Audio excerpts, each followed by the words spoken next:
Hello' everyone, নমস্কাৰ। বাৰু আপোনালোকে কেতিয়াবা গাঁৱৰ অনুভৱ লৈ পাইছেনে? মানে এই কথাটো কোৱাৰ কাৰণে কিবা অকৰা লাগিছে চাগৈ, নহয় জানো? কাৰণ গাঁৱলীয়া ছোৱালী হৈ আৰু সুধিছে গাঁৱৰ অনুভৱ লৈ পাইছেনে? এই কথাটো এইকাৰণে কৈছোঁ, কাৰণ আজিকালি না দাৱনী দেখি পাইছোঁ গাঁৱত, না ৰোৱনী দেখি পাইছোঁ গাঁৱত, না হালোৱা দেখিছোঁ, না সেই ডাঙৰ ডাঙৰি কঢ়িয়া মানুহজন দেখি পাইছোঁ। আজিকালি প্ৰায় মানে চব মেচিনেৰী কৰা হৈছে। ধান ৰুবলৈ মেচিন, ধান দাবলৈ মেচিন, হাল বাবলৈ ট্ৰেক্টৰ, ধান কঢ়িয়াবলৈ মেচিন।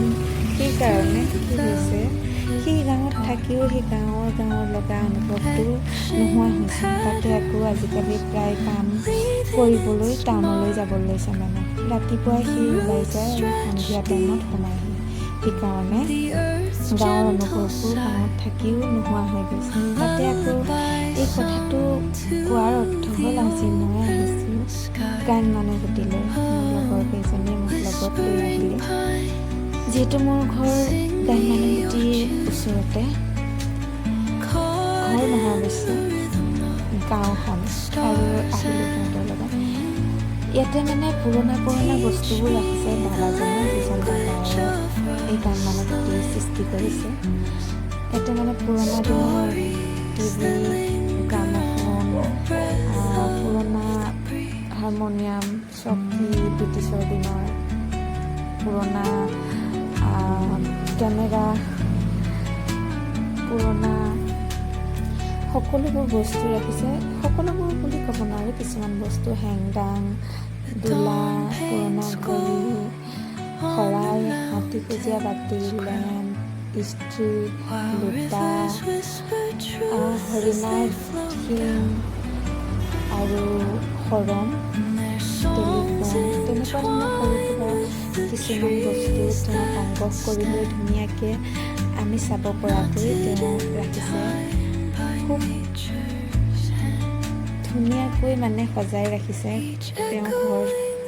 গাঁৱত যিহেতু এই গাঁৱত তেওঁ এই সৰুকৈ উদ্যোগ এটা স্থাপন কৰি লৈ আমাক চাবলৈ এইখিনি বস্তু সুবিধা কৰি দিছে। আৰু এইবোৰ যে তেওঁ পোৱা এৱাৰ্ডবোৰ ধুনীয়াকৈ সজাই থৈছে।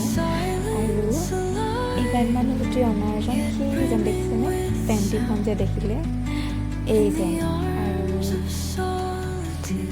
এই গান মানুহগুটিত আহি সঁচাকৈয়ে খুব ভাল লাগিল। ৱাইফটো মানে ইমান ভাল লাগিল, মনটো মানে খুব শান্তি পৰি যায়। আৰু এয়া হৈছে আমাৰ মৰমৰ জুবিনদাৰ ধুনীয়াকৈ ৰাখিছে। এই বিচনাখনো বহুত পুৰণি বিচনা, আৰু এই বাজনীৰ ল'ৰাকেইটা আহিছিলে, সিহঁতে মানে ইমানেই ফূৰ্তি নহয়, কি নকৰোঁ কৰি আছে ইয়াতে আহি। আৰু এইবোৰ বস্তু চাবলৈও পটককৈ নাপায়, বহুত পুৰণি বস্তুবোৰ দেখি নাপায় যিহেতু। আৰু তাতে দাদাই সুবিধা কৰি দিয়াৰ বাবে দাদাক অশেষ ধন্যবাদ। মই যিহেতু পুৰণা বস্তুবোৰ খুব ভাল পাওঁ। আৰু এয়া হৈছে সাঁচিপতীয়া পুথি। অৱশ্যে ইয়াত কি লিখা আছিলে মই পঢ়িবলৈ নাপালোঁ। মই কি কৰিলোঁ, কেমেৰাটো তাত গৈ পাই মানে মোবাইলটো উলিয়াই কেপচাৰ কৰাত লাগিলোঁ। এইটো বৰ বেছি ভাল অভ্যাস বুলি নকওঁ, কাৰণ মানুহবোৰৰ কি হৈছে, অনুভৱটো কৰাৰ আগত আজিকালি কি হৈছে, কেমেৰাটো উলিয়াই কেপচাৰ কৰাত মানুহে বেছি গুৰুত্ব দিবলৈ লৈছে। সেই কেমেৰাটোৰ কাৰণে, মোবাইলটোৰ কাৰণে কি হৈছে, আমাৰ কিছুমান যিহেতু চকুৰে চাই বস্তুবোৰ অনুভৱ কৰি ফিল কৰি মানে এটা ফিল লোৱাত মানুহবোৰ ব্যৰ্থ হৈ পৰিছে। আমাৰ ঠিক সেই একেই হ'ল। মই গৈ পাই কেমেৰাটো উলিয়াই ধুনীয়াকৈ কেপচাৰ কৰিবলৈ লাগিলোঁ। সেইবাবে ময়ো এই ঠাইখিনি অনুভৱ ল'বলৈ ভালদৰে নাপালোঁ। নিজক লৈ নিজে দুখিত।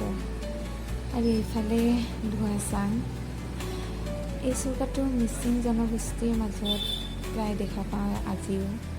আৰু এয়া হৈছে মোৰ মিনি ব্লগ গান মানুহগুটিৰ। আপোনালোকেও গাঁৱৰ অনুভৱ ল'বলৈ গান মানুহগুটি আহিব পাৰে লখিমপুৰলৈ। Bye bye.